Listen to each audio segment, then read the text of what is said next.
Welcome to another episode of Mystery Garage. In last week's episode, we got on this Jetta. Thank you very much for the positive comments. I really do appreciate it. This car's come a long way in the short time we've had it, but there's a lot more way to go. Stay tuned for that in the future episodes. Today's Wednesday, though. We crack on with Project Stepchild. Last week, we brought home that Mark IV. Today, it's time to pull it into the garage and start stripping the parts we need. So let's get to work.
Alright, car's in the shop. Trans, engine harness, rear brake calipers. Let's go.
right, update time. I apologize for the long work scene, but it takes a little while to get this all organized. So this engine's just about ready to be pulled, or more or less is ready to be pulled. So what I did is I went in here, removed all the wiring harness that comes from, so you got the waterfall down here into all the wiring, which comes down through the engine over top of the starter. So I pulled all of that out. So the engine is basically wiring harnessless now. Pulled out the airbox, battery, disconnected the O2J shift tower, so you can see I just pulled those aside right now. Disconnected the hydraulic clutch actuator, which is right there, threw that up beside it. Reached down behind the engine and disconnected the downpipe, which you can kind of see right there. What else did I do? Fuel lines off. Again, all the electrical went that way. Everything is ready. I took out the dog bone mount, which is underneath the engine. I could show you that, but it's just an engine mount. You can see now the engine rocks in place. So all I got to do now, blast off those 2 bolts, blast off those 2 bolts, and the engine will come right out. So let's get to that. Oh, I also did the drive shaft. You guys would have seen that in the time lapse, but everything is ready to go. Engine is ready to come out. Harness is more or less sitting down here. I'm gonna wait until the engine's out, and then I can actually undo all the waterfall stuff and start pulling all the harness out. But I want it to all be intact and that sort of thing, so it's easier when the engine is out of the way. So let's pull this.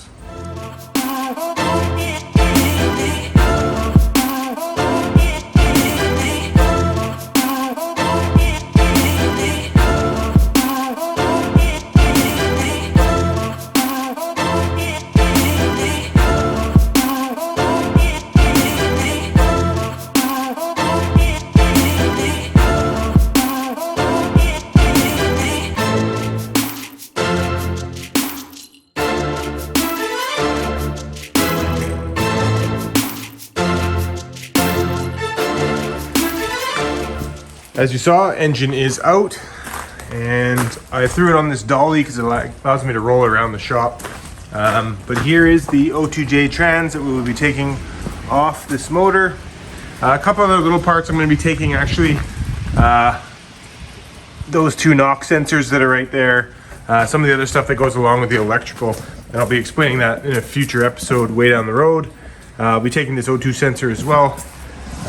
We really got something in the works for this harness, as well as some bits off this engine to make this ABF a real tunable motor. So I'm pretty excited about that. As far as this car goes, the next thing I need to grab before I grab the engine harness is we need to pull out this shifter box, which controls these cables. So it runs above the heat shield into the shifter box in there. So we're gonna have to probably drop some of this heat shield down. Might have to cut the exhaust out just to kick it over, because the cat's kind of in the way, the catalytic converter, from getting the box out. So we need that. So we need to start picking at it. So let's get to work.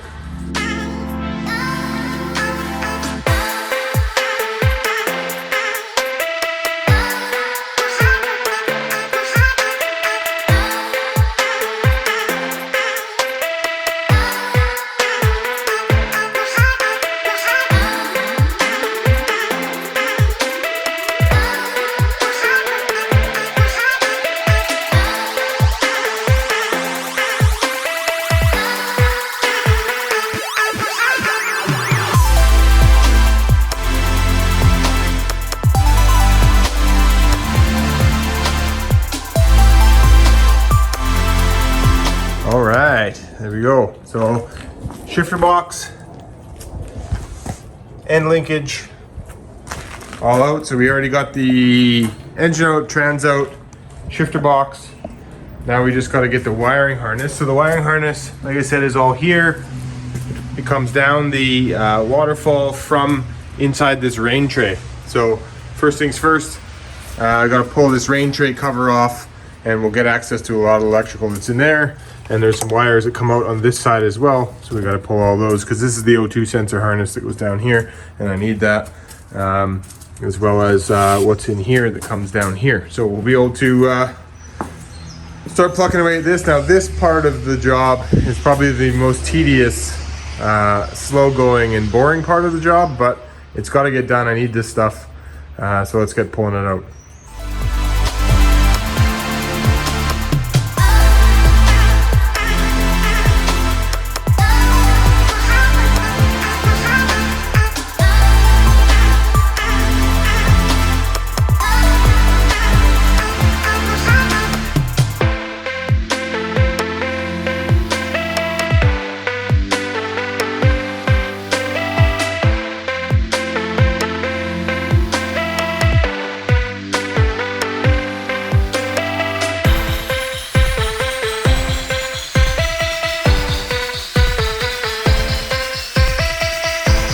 All right, the wiring's all pulled.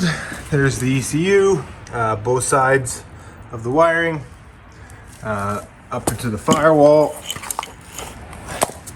and grab the pedal just in case, and we got everything else right there. So everything from the car is more or less taken, other than the rear calipers that we need. Then I'm just going to post up in the local market, see if anybody needs anything else. I might take some little bits and things as I go, but for the most part, that's about it that I'm going to particularly need. And right in front of me here, I got a bunch of parts. So I think I'm actually going to throw this front section back on the car, throw the bumper back on, take all the little bits and throw them in the car. Overall, like I said, yeah, just little bits for me, and the rest of it will kind of be picked apart by the local market. See whoever needs anything else from my local forums, but we'll go from there. Okay, I got the car back together. Wheels are back on, car's ready to roll. For now, I'm gonna roll it out of the garage so we can start taking the transmission off the engine.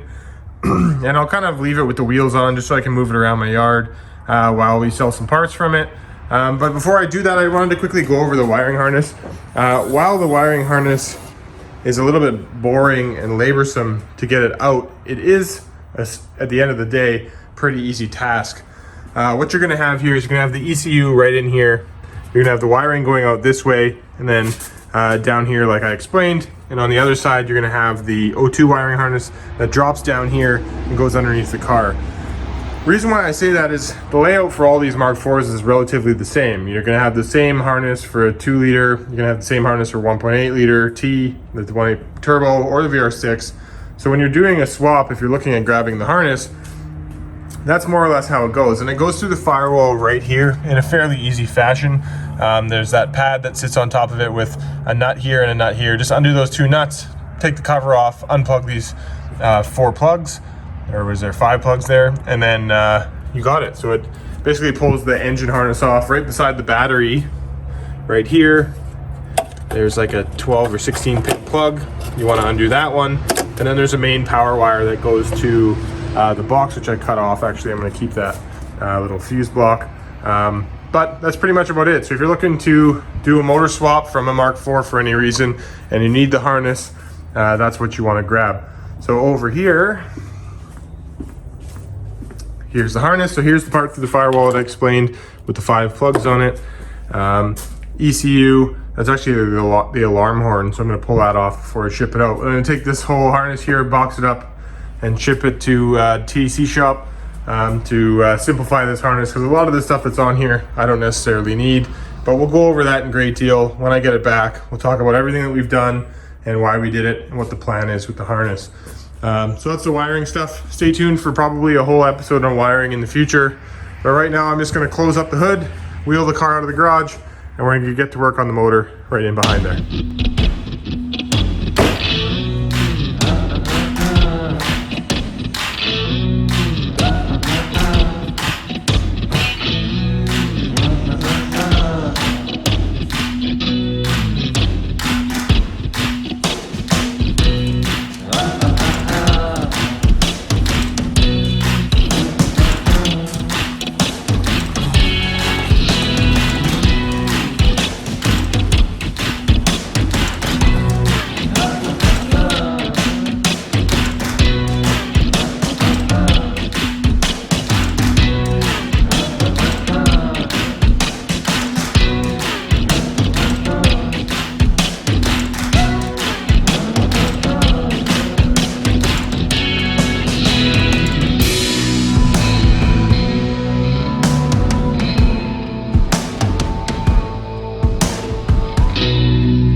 have it, you guys. Everything we needed from the car, except for the brakes, which we're going to grab at a different time. For now, I'm just going to let the car roll on its wheels until a lot of the rest of the car is scrapped.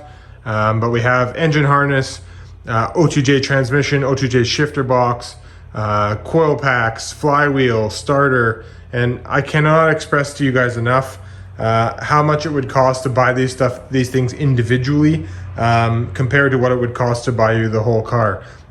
With this, I get all the hardware, I get a whole bunch of spares.